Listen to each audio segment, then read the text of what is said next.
Do you think there's any rules that a mastering engineer must adhere to, like how loud something must be, how much average, how wide it should be, or how compressed? Well, we've got 6 different masters of the same track. Let's see what rules there are, if any. I've been meaning to make this video a while because when Frameworks released his album Reflections, we did a master shootout before deciding which mastering engineer to go with for the whole record.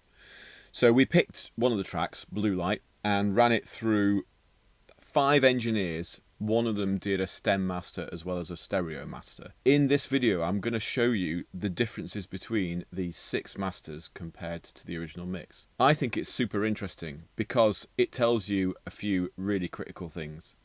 Number 1, there are no right and wrongs when it comes to the way something sounds. It is personal taste a lot of the time. Number 2, there are no rules either. And I'm really keen on this. I have a big problem with the idea of presets for EQ and for compression and so on and so forth, because it all depends what you're feeding in the first instance. And this comparison between the different masters illustrates that, because if there were rules, they would all sound the same, and they don't. That also applies to things like volume levels, because as you'll see, there is no de facto volume that these have all been mastered to. Again, an element of taste and an element of personality has been added to that. So before we jump into that, we should talk about what mastering is. Mastering is the final step in the process in taking your finished mix from your studio and getting it ready for delivery onto CD, vinyl, streaming, and any other way that you want to deliver it. In many cases, it's about volume, tone, energy over time, overall feeling. Other things come into play like stereo width. And so therefore the tools that mastering engineers tend to use fall into categories: dynamics and volume, tone, so EQ, stereo processing, that can be mid-side, it can be stereo widening, it can be mid-side EQ, and then we have things like saturation and stuff for colour. The tools that the engineer chooses to use should depend on what's coming in the first place. I've got this fantastic video from Mastered by Stefan, who is one of Abbey Road's mastering engineers. He was asked, what are the essential EQ moves in mastering? And he says, there's absolutely no essential EQ moves in mastering. He goes on to say, 0 essential any moves. The 0 moves full stop in mastering. It all depends on the track. I absolutely love this. I am all over this. So, mastering is getting the volume right, getting the tone right, and getting the track to feel right over time. And I'm hoping that in doing this, I'll illustrate to you and you'll be able to see that actually you really should check out more than one mastering engineer if you're going to go down a road of picking someone to do mastering, because they all do it differently. And I think that's a good thing. So let's start by having a listen to the mix, none of the masters.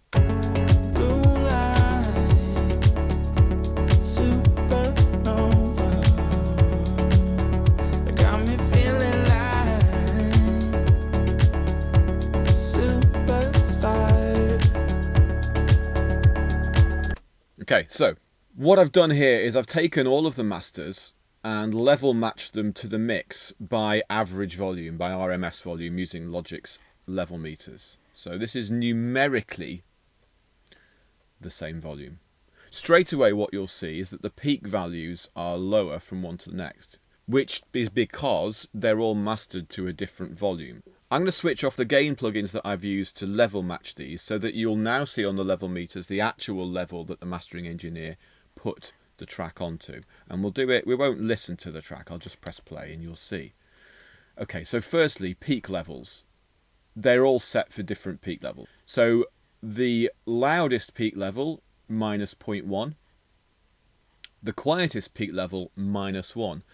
Nowadays, I mean this was a few years ago, but that is considered quiet. A decibel or 0.9 of a decibel difference in peak level is going to seem quiet compared to other tracks on playlists. More importantly though, average level. So again, we've got a range here of average levels, with the loudest being master number 6 at minus 8.1, and the quietest, or the most dynamic I suppose you'd say, is master number 1 with an average level of minus 10.2-ish. And you can see, if you look at the level meter, you can see how much more compressed and how much more the dynamic range is managed in master 6 versus master 1. So we've got a range in level there, and that's because of the dynamics processing that has been done. So that could be saturation, could be compression, limiting, clipping, or all of the above. So let's put my gains back on, and this will bring all this back, and you'll see that the average levels are now the same, but the peaks are different. Which means that when we go from one to the next, we should be able to hear tonal and other differences rather than volume differences. But that's not the whole story, because perceived volume comes into play here. So now we've got these playing at pretty much the same average volume according to the numbers. How does it sound in terms of volume?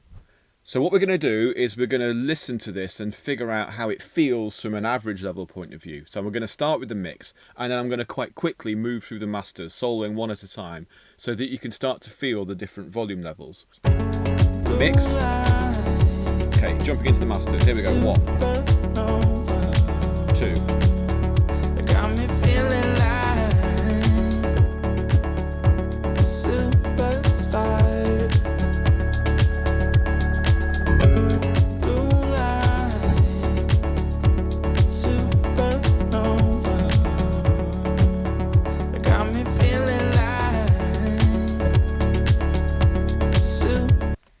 So, for me, 3 and 6 sound loudest. 6 sounds loudest, and we know from looking at the meters it was the most compressed.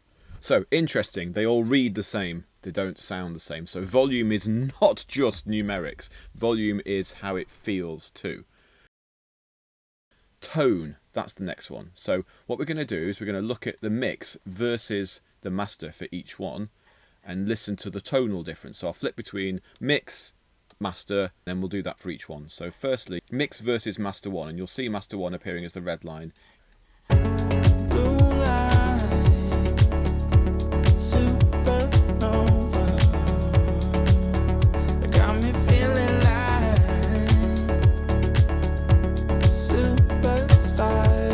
Looking at it, not a massive difference. If I just play them again and keep it quiet. So there's a little less very top end, a little less very low end that's been rolled off.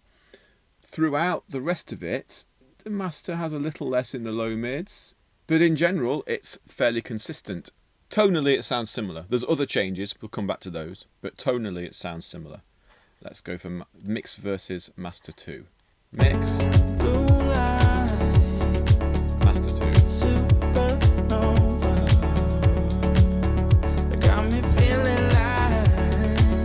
I mean, that sounds very similar, tonally anyway. So what are we getting? Let's mute both and have a look.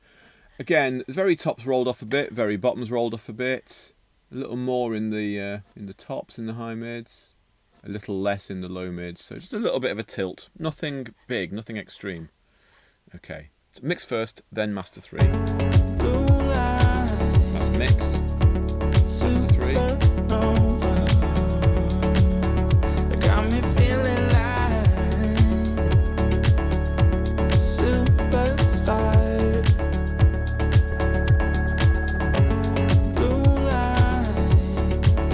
Okay, so this one, it's kind of clearer to see as well, but quite a bit more at the top end.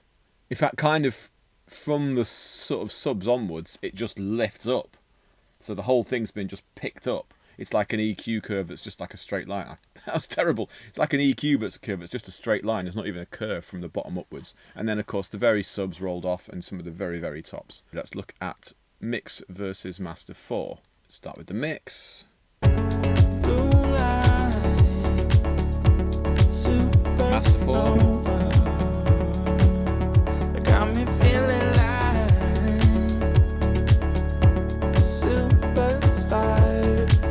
Okay, I mean, you can see it as well as hear it. It's duller. Master 4 has less top end.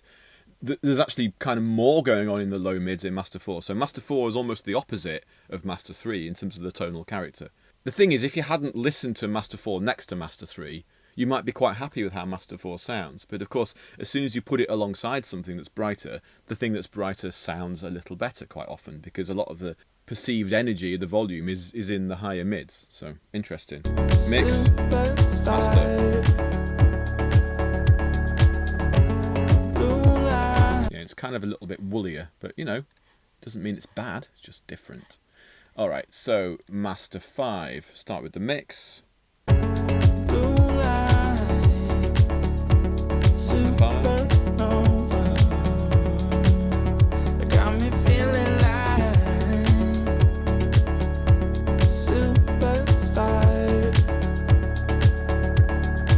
So Master 5's kind of like Master 2 in the sense that there's just a tiny bit more at the top. Again, some of the very subs rolled off, some of the very tops rolled off. So overall, on balance, most of these have had a bit of a push in the tops, brackets around them, tops, you know, subs and very, very high tops taken off. Let's go for the last one then, Master 6. Start with the mix. And then the master.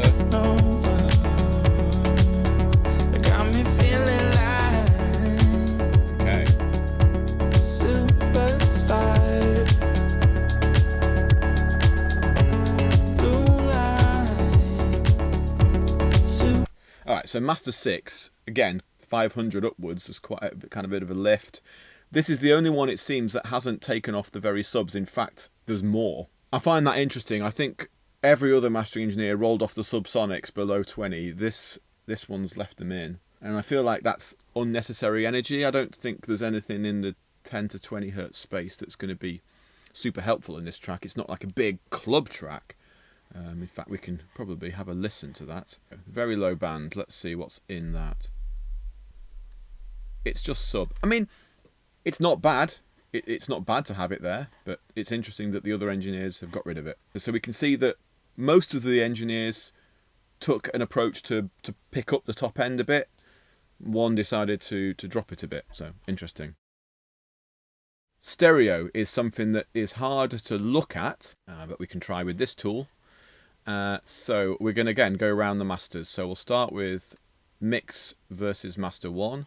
Alright, so what we have here in the middle, the black line is the mix and then the red line is the master, and we're looking at the stereo width, and straight away, without even, I mean, I've paused on this, you can see straight away that the master is considerably wider than the mix on its own. So we'll also listen to the difference. So this is the mix, here's the master. You can hear it's wider. It would be interesting to do a collapsed mono test. This is the mix in stereo. In mono. Master in stereo. In mono. Absolutely fine. Okay, let's look at master 2. Master 2 is orange, mix is black. Let's start with listening to the mix and then listen to the master and think about the stereo field. Mix, master,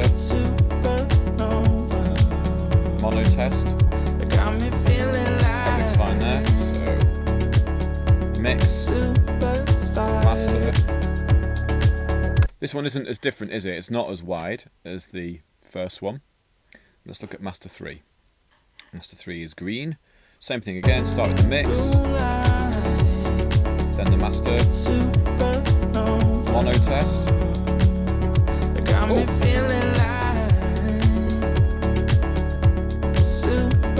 Interestingly, it kind of sounds louder in mono, this master, than the mix does. This is the mix in mono, and then the master. Like the high mids have been brought more into the centre somehow, yet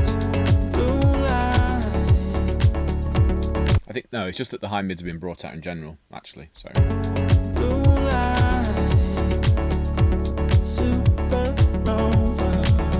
So yeah, wider, yep, but not as wide as Master 1. Master 1's still been the widest to look at, certainly. Well, here's the mix and then Master 4. Mix, Master 4.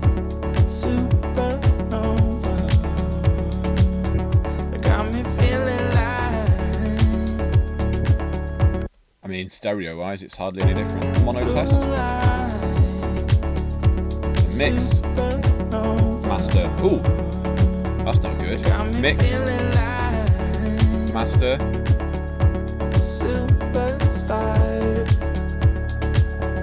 Sounds a bit phasey. That's interesting.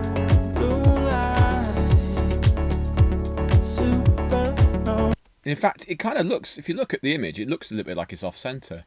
I wonder whether...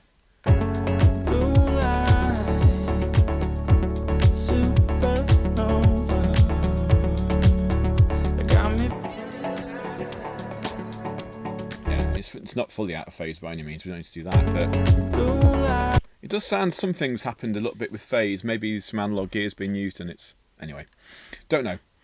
But yeah, Master 4 sounds a little strange in mono compared to the mix. Let's look at Master 5. So mix, Master 5.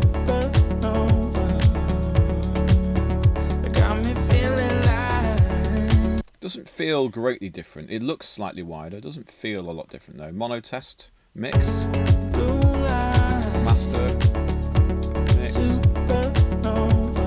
Feels the same. Nothing to worry about there. Mix, master.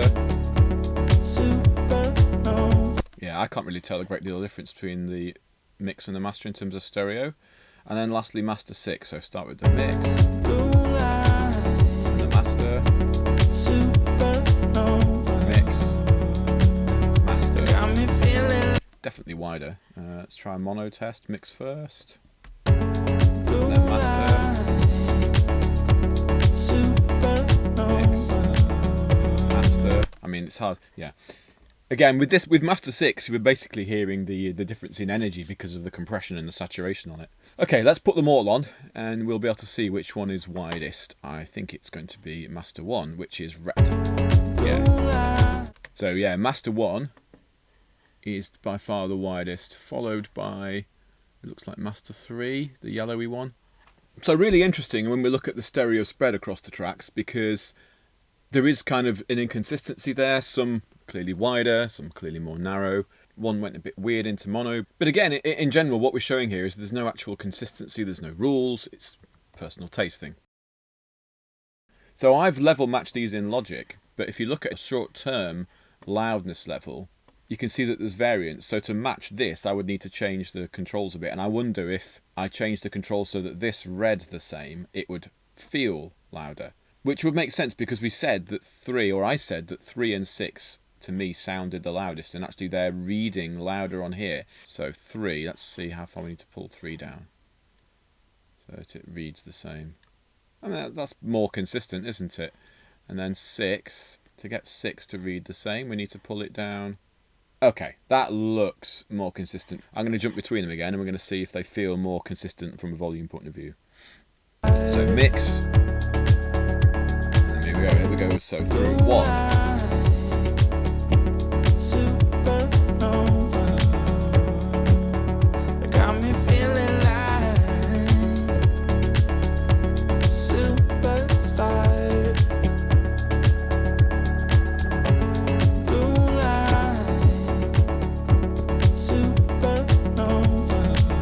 So that's interesting. They sound much more volume balanced now. How does that read on the Logic level meters? So now 6 and 3 are reading the quietest, even though they sound the same as the rest.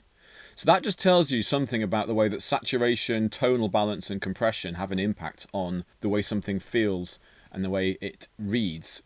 What we didn't do was have a look at the waveforms. 1, 2 is more clipped. You can see that it's been squared off. 3, a bit clipped, but not as clipped as 2. 4, hard clipped. Look at that. 5, a bit clipped. 6, clipped. Interesting, isn't it? Because 4 didn't sound the loudest, and look, it's just been wiped off. Okay, so now that we've got these level matched in a way that feels consistent, the final test is to listen to 2 separate bits of the track from each master in turn, and then kind of use that to kind of settle how you feel about it. It'd be interesting to see in the comments who likes which one. I wanna make it clear. I wanna feel like the hills we can disappear. Fading late. I wanna make it clear. I wanna feel like the hills we can disappear. Fading late.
Okay, so we've listened to all of the masters now across the 2 sections of the track, and I think the 2 sections bit was really interesting because the first section, where it's quieter and the drums and the bass aren't in, you can really hear the impact and in fact see the impact of the compression. So if we look here at Master 6, which is, even the very, very start of the track, you can see how much louder it is.